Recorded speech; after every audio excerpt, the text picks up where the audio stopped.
Hay partidos y luego están los clásicos europeos. Duelos legendarios cargados de historia, de tensión y a veces también de una sombra que lo planea todo. Hoy vamos a meternos de lleno en un sentimiento muy particular que parece apoderarse del Bayern de Múnich cada vez que pisa el Bernabéu. El miedo. Pero no un miedo al rival, no. Es un miedo a todo lo demás, a lo que no se puede controlar.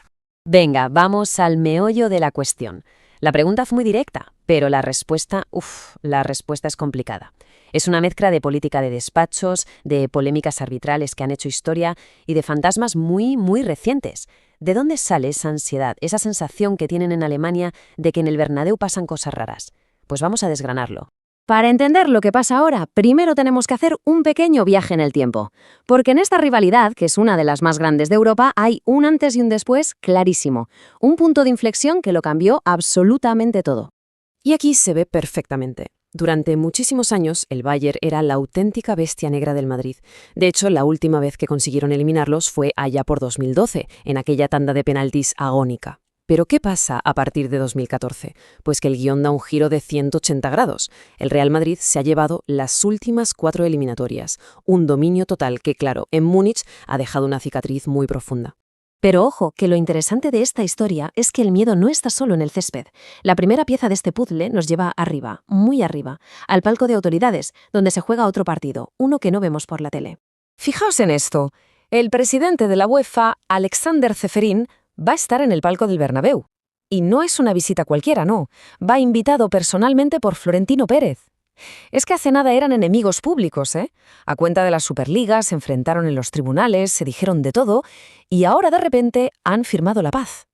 Esta visita, este gesto, se ve en Alemania como una demostración de poder que añade una capa de presión política que, la verdad, mosquea bastante.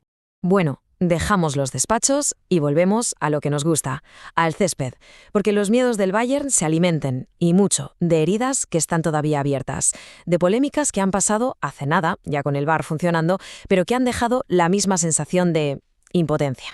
Vamos a reconstruir la jugada que lió la última, que fue tremenda.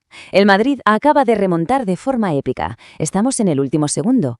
De Ligt marca el que sería el empate. ¿Pero qué pasa? Que el árbitro, Marciniak, hace algo rarísimo. Pita fuera de juego justo 1/10 de segundo antes del disparo, y al hacer eso, anula la jugada. El VAR, por protocolo, ya no puede entrar. Una decisión que va totalmente en contra de la recomendación de dejar seguir siempre las jugadas dudosas. Y aquí está la reacción del protagonista, de Ligt. Sus palabras lo dicen todo, cargadas de frustración.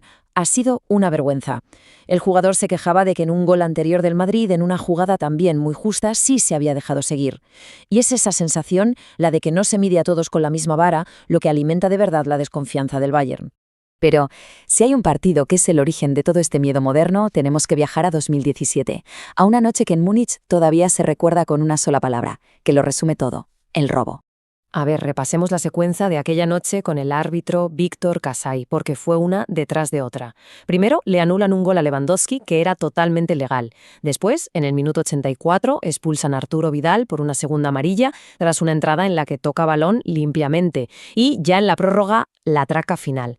Cristiano Ronaldo marca 2 goles que deciden la eliminatoria, los 2 en fuera de juego clarísimo. Una cadena de errores que simplemente decantó la balanza. Y aquí está la gran ironía, claro. Todo esto pasó justo antes de que se implantara el VAR. Como decía el artículo original, el fútbol de antes del VAR, para quienes lo echan de menos. Para el Bayern esa noche no fue solo una derrota, fue la demostración de que necesitaban la tecnología sí o sí. Y lo más curioso, ¿quién era el entrenador de ese Bayern? Pues sí, Carlo Ancelotti. Sus declaraciones después del partido fueron demoledoras. Dijo que había sido una injusticia, que todo el mundo lo había visto, y pidió a árbitros de más nivel y sobre todo la ayuda de la tecnología. Unas palabras que hoy, claro, resuenan con muchísima fuerza. Y todo este viaje por el pasado, tanto el lejano como el reciente, nos trae de vuelta al presente. Porque el último ingrediente de esta inquietud del Bayern tiene nombre y apellidos, los del árbitro que pitará el partido. El encargado de impartir justicia es el inglés Michael Oliver. Y claro, su nombre, en el Bernabéu, evoca uno de los momentos más polémicos de la historia reciente de la Champions. Para entenderlo, hay que recordar aquel Madrid-Juventus de 2018. El equipo italiano había hecho lo imposible. Remontaron 3-0 de la ida en Turín. La prórroga estaba a la vuelta de la esquina.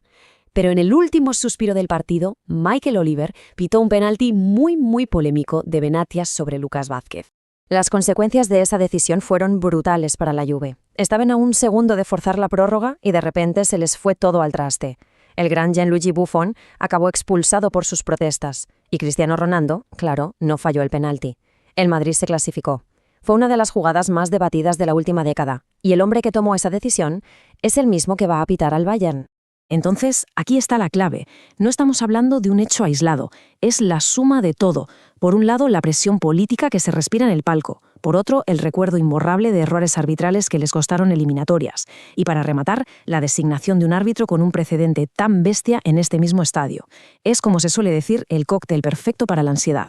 Y todo esto nos lleva a la reflexión final, que no es una afirmación, sino una pregunta que se queda ahí, flotando en el aire.